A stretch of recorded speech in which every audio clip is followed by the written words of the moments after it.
There's no place, no urban area inside the Gaza Strip that now has not seen IDF ground forces in those areas now. In Gaza, another Israeli airstrikes occurred as Palestinian officials say 21 people have been killed. Alongside this, tanks have reached the center of Rafah.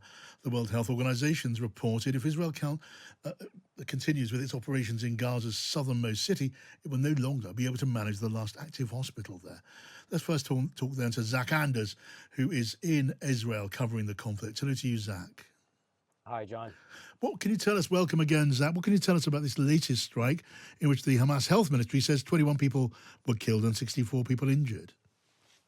Apparently was targeting a local police commander. The IDF has not commented yet the affiliation to Hamas here or perhaps Palestinian Islamic Jihad, which has just released a video this afternoon as well of an additional hostage. This has been Palestinian reports saying this was in the Mawasi, the humanitarian zone. You'll remember there's been a lot of strain over the last 24 hours by the previous strike that killed some 45 people, according to the Gaza Health Ministry. That strike was outside the Mawasi zone, but there was a lot of voices saying that it was inside the zone. We're really splitting hairs here at this point.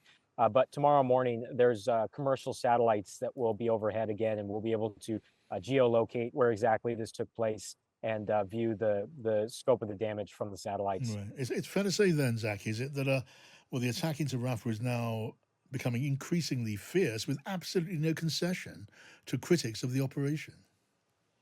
Yeah, absolutely. But I would say that the heaviest amount of ground fighting, ground forces engagement has actually been taking place in the Jabalia area in northern Gaza.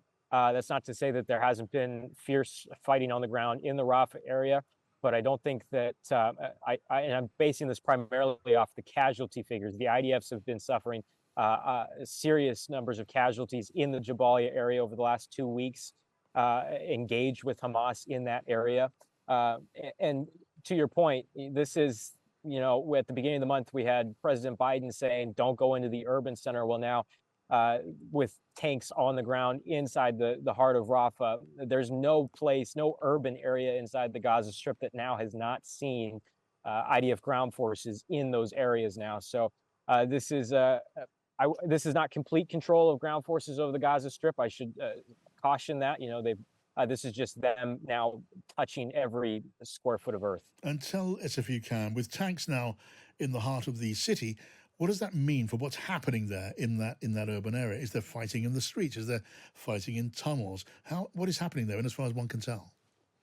Well, the IDF says that they've been going through and destroying some of the tunnels at this point in the conflict. So if they're doing that, then the ground situation, from what we can tell, there is pockets of fighting, but they've been able to stabilize points, at least the IDF has, and then go through and start to dismantle some of this infrastructure.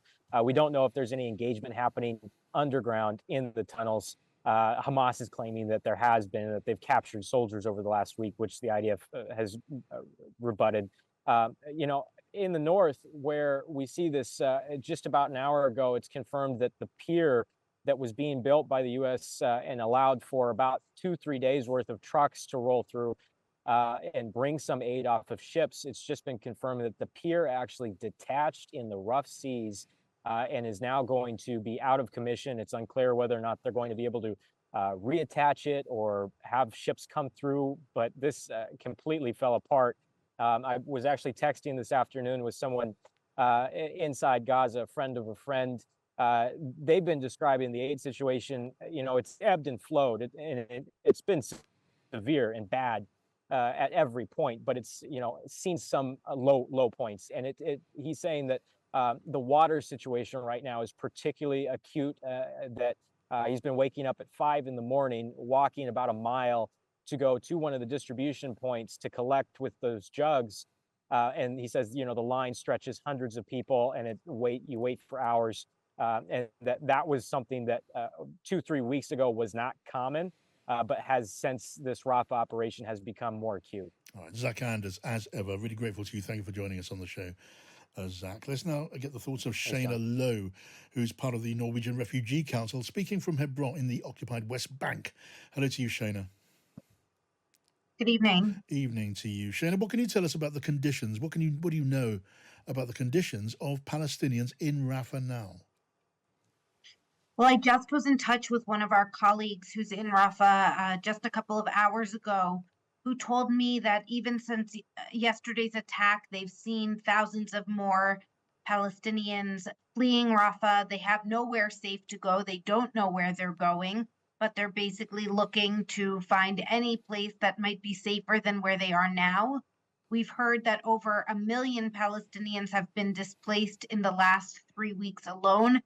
Over 900,000 of them from Rafah. This is about half of Gaza's population that's been forcibly displaced in the last several weeks. Many of those people have been displaced multiple times. They're doing whatever they can to pack up their belongings, any household items they might have, mattresses, bedding, anything that they can bring with them, shelter materials so they can build makeshift shelters wherever they end up. But we have a massive shortage of aid. Very little, if anything, has been trickling in over the last several days, and the needs keep on growing, particularly as we're seeing mass displacement, increased casualties, and a shortage of fuel that is forcing most sectors to really struggle to keep up. Hospitals, telecommunications, trucks for aid distributions. The needs just keep on growing day after day, and there's no relief in sight. We've been talking, Shana, to the Israeli government, and a spokesman for the government told me just in the last 24 hours there is plenty of food, there's plenty of medicine available, but it's being stolen en masse by Hamas. What do you say to that? You know, aid agencies have we've all been, those of us that have been working in Gaza for a decade plus, for years, have mechanisms to ensure that aid isn't diverted. What we have seen are a couple of things in terms of some people who are, quite frankly, at the level of desperation that they are self-serving as aid convoys try to move throughout Gaza. And then we've seen some criminal elements that have been a bit organized in terms of taking off of trucks and selling those items on the black market. Coming in, if there was enough aid coming